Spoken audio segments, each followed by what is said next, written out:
What did I just read with Attack on Titan Before the Fall Chapter 2? This chapter, for the most part, honestly, it felt like mostly gratuitous violence. It just felt like non-stop ass whippings to this guy for no reasons. It's pretty much they were treating him just like an abomination, a slave. It was just really, for the most part of this chapter, that's a main thing that I had with the chapter, that it was just non-stop ass beatings to this character.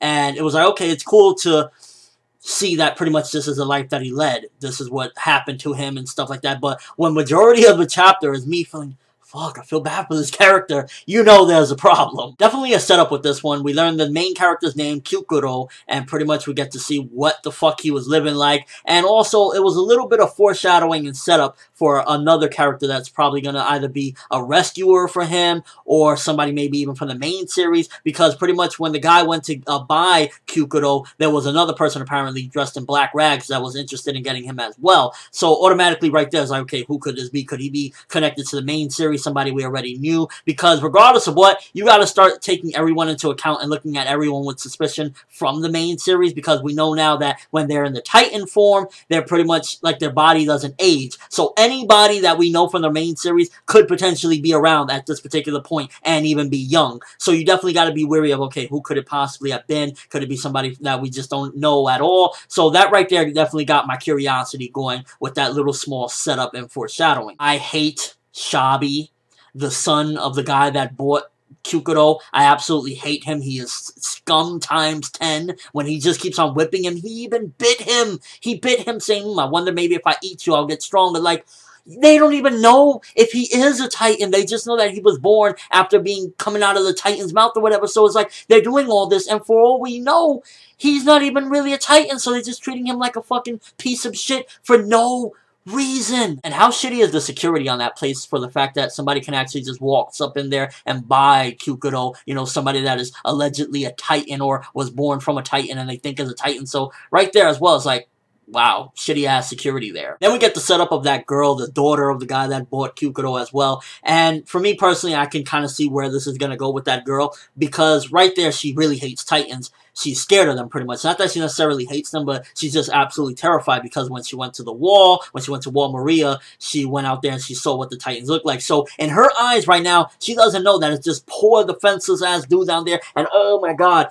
maybe it's just me. I was cringing when Shabi told him, defend yourself, try to defend yourself, and he's just there like scared as hell. Oh my god. But to her knowledge, he is just this monster of what the Titan that she saw that was outside the wall, which by the way, that looked eerily similar to the Titan that came in and decimated everything just before, you know, he was born, Kyukuro was born. So again, another suspicion right there as well. Why is he just lingering around? Is he an actual person, a soldier that is just waltzing around? That got my curiosity going as well. And where I see it going with the daughter is pretty much, I could see her going down there to kill him, because it seems as though, you know, she's ready to kill him. And once she goes down there, she's going to feel absolutely sympathetic towards the character, because this chapter was definitely making you feel absolutely horrible and bad for this character, because he's just getting fucking annihilated, decimated, just tortured down there. So when she goes down there, she's thinking she's going to see a monster, but what she's really going to see is this poor defenseless kid, and she's just probably going to break down and cry. I could totally see that, because she's not like her brother and her father. She, you know, to me personally, I don't see the character as being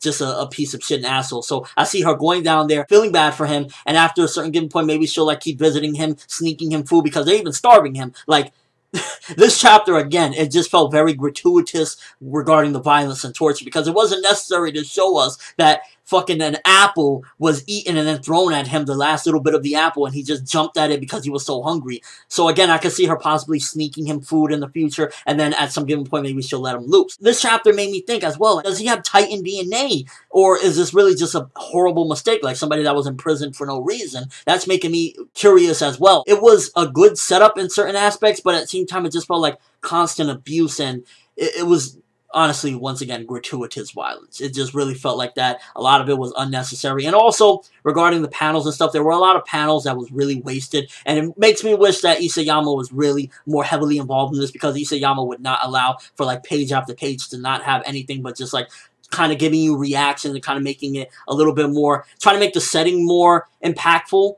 when it's like you don't really necessarily need that, especially when you're wasting countless pages on it. So that was another concern I had regarding the chapter. It was like, yeah, you're wasting too much pages for no apparent reason with just like these blobs of black with a little bit of white. So that was another critique I had about the chapter, because this is a monthly after all. When it comes to weeklies, you can get away with that, but with a monthly, you're making people wait a month for this content, and you're wasting pages like that. And I also felt like the chapter lacked a lot of progression, because for the most part, we got to see a little bit more with the guy Kukuro learning his name, and just seeing him getting his ass whipped, and we got a little bit of foreshadowing. We got a little bit of things here or there, but it really didn't progress much at all, and it really didn't thrust us into, like, learning more of where the story's gonna go, because as of right now, all we know is he's captive, and this girl's gonna go try to kill him after he's already been tortured by her brother and father. One thing I did notice, though, is when they went to Wall Maria, and they went and looked down there, apparently it was a barren wasteland. It was just like nothing there. But if I'm correct, when the series started, the original series, there was trees, plants, grass, and stuff like that. So